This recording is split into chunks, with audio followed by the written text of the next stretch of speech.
அவருடைய சமூகத்துல போய் இருந்து நம்ம கண்ணீர் சிந்தி அவருடைய பாதத்தை நம்ம முத்தம் செய்கிறவர்களாக இருக்கிறோம். இப்போ இயேசு கிறிஸ்து பொது இடத்துல நம்ம வந்து இயேசு கிறிஸ்துவ பொது இடங்களில நம்ம மகிமைப்படுத்தணும்னா ஒரு விசேஷத்தை என்ன வேணும்? தைரியம் வேணும். சில இடங்களெல்லாம் அவரை பறித்து நம்ம என்ன செய்ய முடியாது, பிரசங்கிக்க முடியாது, சொல்ல முடியாது. நிறைய இடங்களில் எல்லாம் நம்ம பார்க்கலாம். ஆனா இந்த பெண்ணுக்கு இருந்த அந்த ஒரு அசாதாரண தைரியம் அங்க இருக்கிற பரிசேயர்களுக்கோ ஆசாரியர்களுக்கோ அப்போஸ்தலர்களுக்கோ என்ன செய்யப்படவில்லை, காணப்படவில்லை என்று சொல்லி பார்க்கிறோம். அந்த இந்த பெண் வந்துட்டு யாரை மகிமைப்படுத்துகிறார்? இயேசு கிறிஸ்துவை மகிமைப்படுத்துகிறார்கள் என்று சொல்லி பார்க்கிறோம். அப்போ அநேக இடங்களில் நாம் தேவனை மகிமைப்படுத்த என்ன சொல்றோம், கிறிஸ்துவர்கள்னு சொல்லிக் கொடுத்ததுக்கே நாம் என்ன செய்கிறோம், நிறைய இடங்களில் சொல்லிக் கொள்வதற்கே வெட்கப்படுகிறவர்களாக இருக்கிறோம் என்று சொல்லி பார்க்கிறோம். ஆனா இந்த பெண்ணோட அர்ப்பணிப்பை உற்று நோக்கி நம்ம பார்க்கும்போது முதல்ல தன் இருதயத்தை ஊற்றுறாங்க, அப்புறம் அவர் மேல விசுவாசம் வைக்கிறாங்க, வெளியேற பெற்ற தைலத்தை அவருடைய பாதத்துல ஊற்றுறாங்க, தன்னுடைய கண்ணீரினால அவருடைய பாதத்தை நினைக்கிறாங்க, அப்புறம் மகிமையாக காணப்படுகின்ற கூந்தலினால அவர் என்ன செய்யறாரு, அவருடைய பாதத்தை துடைக்கிறாங்க, அவருடைய பாதத்தை ஓயாம முத்தம் செய்து கொண்டே இருக்கிறாங்க. ஆண்டவர் அந்த பண்ண பார்த்து என்ன சொல்றாரு, இவ்வளவும் செஞ்ச பிற்பாடு அவர் என்ன செய்கிறார், என்ன சொல்கிறார், இயேசு கிறிஸ்து, உன் பாவங்கள் உனக்கு மன்னிக்கப்பட்டது, நீ சமாதானத்தோட போ அப்படின்னு அவர் என்ன செய்கிறாரு, உன் விசுவாசம் உன்னை ரட்சித்ததுன்னு சொல்றாரு. தெரிஞ்சுதா? உன் விசுவாசம் தான் உன்னை ரட்சித்தது, என்ன செய்யுது, நீ சமாதானத்தோட போ என்று சொல்லி அந்த பெண்ணுக்கு ஆண்டவர் வந்து என்ன செய்கிறார், ஒரு உறுதியை கொடுக்கிறவராக இருக்கிறார் என்று சொல்லி பார்த்தோம். அப்ப அந்த பாவியான ஸ்திரீயின் இடத்துல காணப்பட்ட அந்த பிரதிஷ்டை, அந்த அர்ப்பணம், அவங்களுக்கு இருந்த அந்த அசாதாரண தைரியம் நம்மள எத்தனை பேர்கிட்ட காணப்படுகிறதாக இருக்கிறது என்று நாமே ஆராய்ந்து பார்க்க வேண்டும்.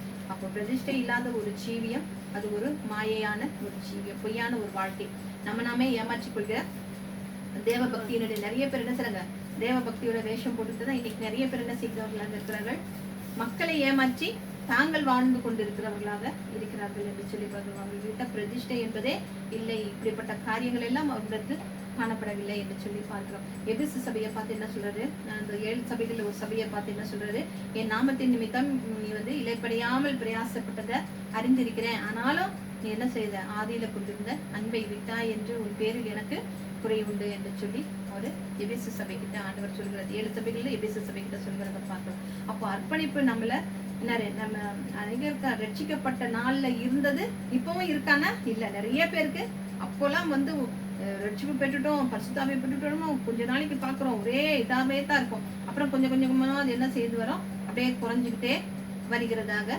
இருக்கிறது என்று சொல்லி அப்போ நம்ம ஆராய்ந்து பார்க்கணும். என்னுடைய நான் பெற்ற பிரதிஷ்டை, நான் பெற்ற அபிஷேகம், என் தலையில அவர் தைலத்தை ஊற்றிருக்கிறாரு, அது இப்ப எப்படி இருக்குது, குறைந்து விட்டதா என்கிட்ட அப்படிங்கறத நம்ம என்ன செய்ய வேண்டும்,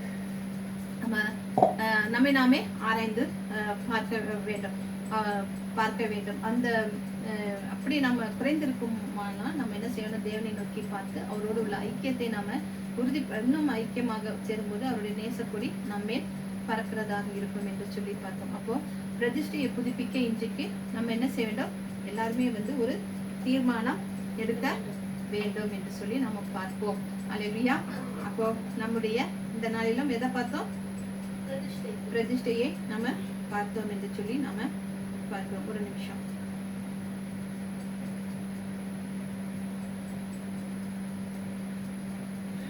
இந்த பாட்டு பழைய பாட்டு தெரியும்னு நினைக்கிறேன்.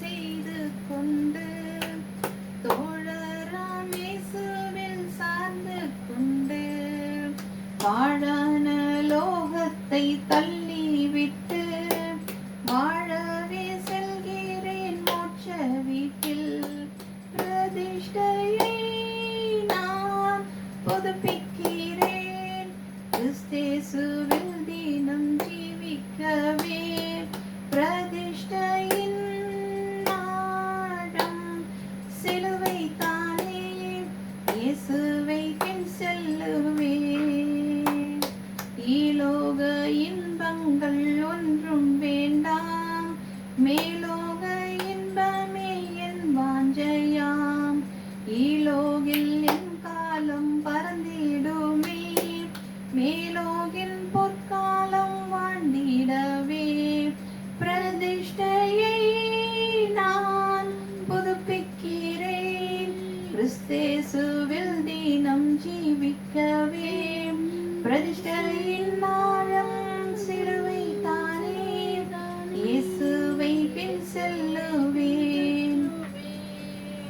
பாவங்கள் யாதொன்றும் செய்யாமல் பரிசுத்தமாயந்தன் பாதை செல்வேன்.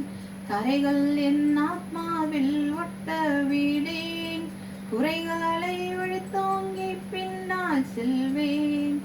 பிரதிஷ்டையை நான் புதுப்பிக்கிறேன். கிறிஸ்தேசுவில் தினம் ஜீவிக்கவே. பிரதிஷ்டையின் ஆழம் சிலுவை தானே. இயேசுவை பின் செல்லுவேன். மூடரின் நெஞ்சில் எழும்பும் கோபம் ஏழை என் நெஞ்சில் எழும்பாமலே. மூடனை போலவே கோபம் கொள்ளேன். நாடுவேன் இயேசுவின் சாந்தமதை. பிரதிஷ்டையை நான் புதுப்பிக்கிறேன். கிறிஸ்தேசுவில் தினம் ஜீவிக்கவே. பிரதிஷ்டையின் ஆழம் சிலுவை தானே. இயேசுவை பின் செல்லுவேன். ஒருபோதும் முறையீடேன் ஒன்றை கொண்டேன். இருப்பேன் என் வாயைத்தான் மூடிக்கொண்டு. ஜீவிப்பேன் எப்போதும் யோக்கியனாக. ஆவியில் கபடங்கள் சற்றும் இன்றி. பிரதிஷ்டையை நான் புதுப்பிக்கிறேன். கிறிஸ்தேசுவில் தினம் ஜீவிக்கவே.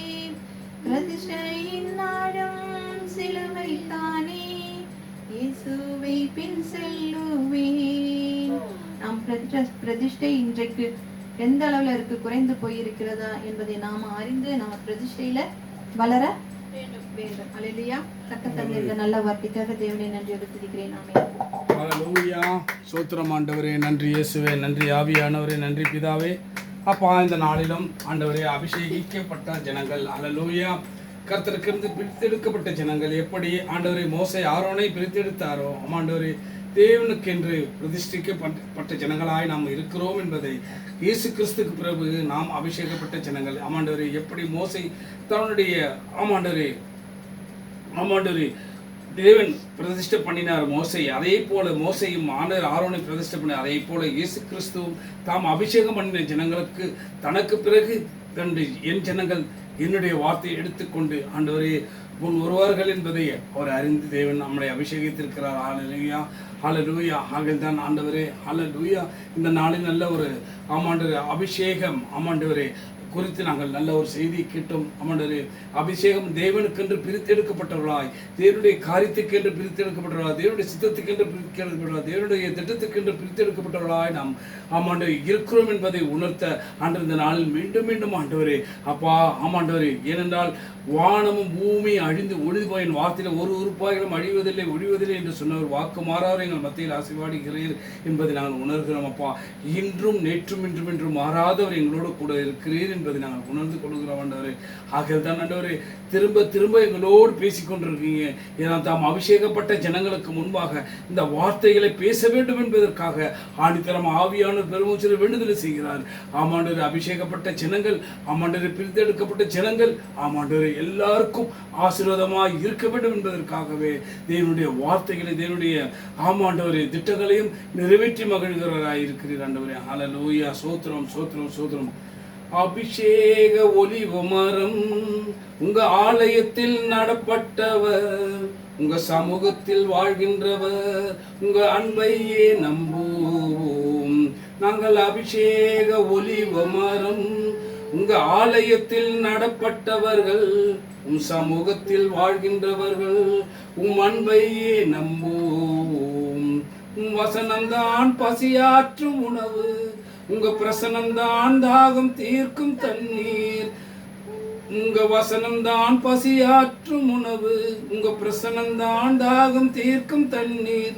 நீரே எங்கள் வெளிச்சமும் மீட்போமானீர், நீரே எங்கள் ஜீவனின் பலனும் மானீர். நகலோ அபிஷேக ஒலிவ மரம் உங்க ஆலயத்தில் நடப்பட்டவர்கள், உம் சமூகத்தில் வாழ்கின்றவர், உம்மையே நம்புவோம். எங்களை காப்பாற்றும் காவலர் இயேசுவே, அயராது நீர் பாய்ச்சுபவரே, எங்கள் தேவைகள் யாவையும் சந்திப்பவரே, எந்த சேதமும் இன்றி காப்பவரே. நாங்களோ அபிஷேக ஒலிவமரம், உங்க சமூகத்தில் வாழ்கின்றவர்கள் உங்கள் அன்பையே நம்புகிறோம். நாங்கள் அபிஷேக ஒலிவமரம், நடப்பட்டவர்கள் உம் சமூகத்தில் வாழ்கின்றவர்கள் உங்க அன்பையே நம்புவோம். பலன் தரும் புகலிடும் இயேசுவே, உம்மில் வேரூன்ற கிருபையும் செய்வீரே. பலன் தரும் புகலிடும் இயேசுவே, உம்மில் வேரூன்ற கிருபையும் செய்வீரே. மலர்ந்திடுவோம் நாங்கள் கனி கொடுப்போம், இந்த உலகம் எங்கும் நாங்கள் பலன் கொடுப்போம். நாங்களோ அபிஷேக ஒலிவமரம்,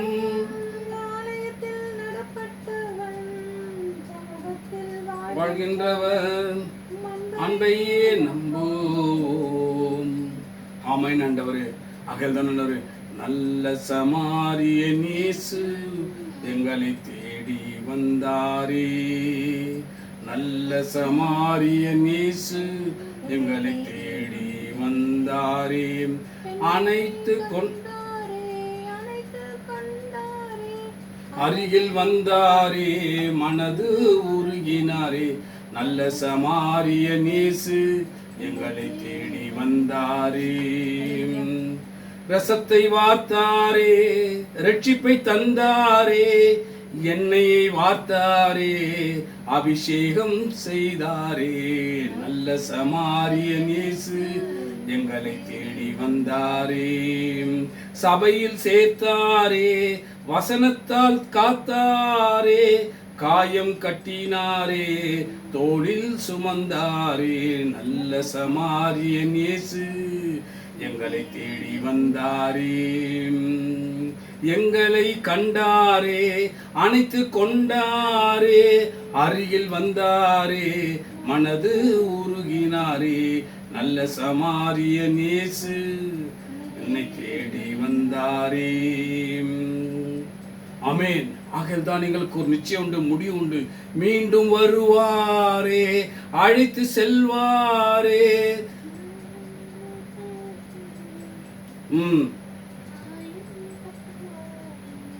ஆமென். மீண்டும் வருவாரே, அழைத்து செல்வாரே. ராஜ்யத்தில் சேர்ப்பாரே, மகிழ்ந்து களி கூர்வாரே. நல்ல சமாரியன் இயேசு தேடி வந்தாரே. ஆமென். நம்மை தேடி வந்த தெய்வம், நம்மை கைவிடாத தெய்வம், ஒரே தெய்வம், கர்த்தராகிய இயேசு கிறிஸ்து. கர்த்தராகிய இயேசு கிறிஸ்து விசுவாசி, அப்பொழுது நீயும் உன் வீட்டாரும் ரட்சிக்கப்படுவீர்கள். ஹல்லேலூயா. மீட்கப்படுவீர்கள், விடுதலையாகுவீர், சுகம் பெறுவீர், பலம் கொள்வீர், திடம் கொள்வீர், நம்பிக்கை கொள்வீர். அவளுக்குள்ள நீங்கள் ஒரு மனமாற்றம் அடைவீர்கள். ஹல்லேலூயா. கர்த்தராகிய சொந்த ரட்சகராகிய இயேசு கிறிஸ்துவை விசுவாசி, அப்பொழுது நீயும் உன் வீட்டாரும் ரட்சிக்கப்படுவீர்கள். ஹல்லேலூயா. இதுதான் சத்தியம்.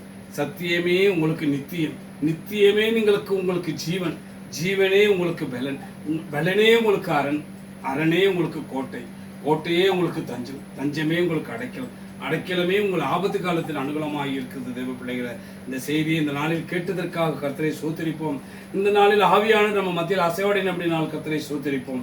ஏனால் அபிஷேகம் பண்ணப்பட்டவர்கள், தேவனால் தெரிந்து கொள்ளப்பட்டவர்கள், ஒரு கொயவன் கையில் உள்ள ஒரு பாத்திரத்தை போல நம்ம அர்ப்பணிக்கும் பொழுது தேவன் நம்மளை அவருடைய ஆமாண்டோரே கணத்துக்குரிய பாத்திரமாய் நம்மளை மாற்றி விடுவார். ஹல்லேலூயா.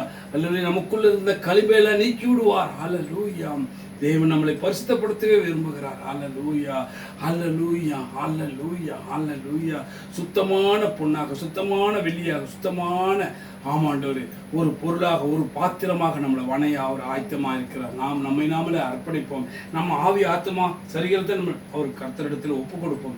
ஆண்டவரே, எங்களை நீர் ஆண்டு கொள்ளும். இதுவரை உலகம் ஆண்டது, இனி நீர் எங்களை ஆண்டு கொள்ளும். இனி எங்களால் இந்த உலகத்தை மேற்கொள்ள முடியாதப்பா. ஆகையால் நீர் எங்களை ஆண்டு கொள்ளும், நீர் எங்களோடு கூட இரும் என்று நாங்கள் ஜெபிக்கும் போது தேவன் நம்மளோடு கூட இருந்து செய்கிற காரியம் பயங்கரமா இருக்கும். அதனால தான் அவர் அவ்வப்பொழுது தேவ செய்திகளை கொடுத்து கொண்டே இருக்கிறார். தேவன் நம்மளோடு பேசிக்கொண்டே இருக்கிறார். அதற்காக கர்த்தரை ஸ்தோத்திரிப்போம். அதனால தான் தினமும் வேதத்தை வாசியுங்கள், வேதத்தில் அதிசயங்களை காணும்படி கண்களை திறந்துள்ளோம் என்று ஜெபியுங்கள். அல்லேலூயா. தேவன் நம்மளோடு பேசுவதை நம்ம கேட்க முடியும். ஏன்னா நாம் பேசுவதை தேவன் கேட்கிறார் என்பது நிச்சயத்தோடு இருக்கிறோம் அல்லவா. நாம் எதை கேட்டாலும் இயேசு கிறிஸ்து நாமத்தினால் பெற்றுக்கொள்கிறோம் என்ற விசுவாசத்தில் இருக்கிறோம் இல்லையா. நாம் எதை கேட்டாலும் தேவனிடத்தில் வேண்டிக் கொண்டாலும் ஆண்டவரே அவர்கள் எப்படிப்பட்டாலும் ஆமாண்டவரே தேவனே என் ஜீவனே என் பெலனே என்று ஆமாண்டவரே அப்பா என்று கூப்பிடும் போது அவர் கேட்கிறவராக இருக்கிறார் இல்லையா. நாம் பேசுவதை அவர் கேட்கிறார் என்றால் நாம் அவர் பேசுவதை கேட்க வேண்டும் என்றால் எப்படி கேட்க முடியும்? வேதத்தை வாசிக்க வேண்டும். அல்லேலூயா, அல்லேலூயா. ஆதி ஆகமத்தில் வெளிப்படுத்தின விசேஷம் படிக்க தேவன் நம்மளோடு பேசுகிறது, நமக்குள்ள ஒரு ஆத்மாவில் பலன் வருகிறது நாம் அறிய முடியும். அல்லேலூயா. ஆகவே தேவன் சொன்னார், உன் ஆத்மா வாழ்வது போல எல்லாவற்றிலும் வாழ்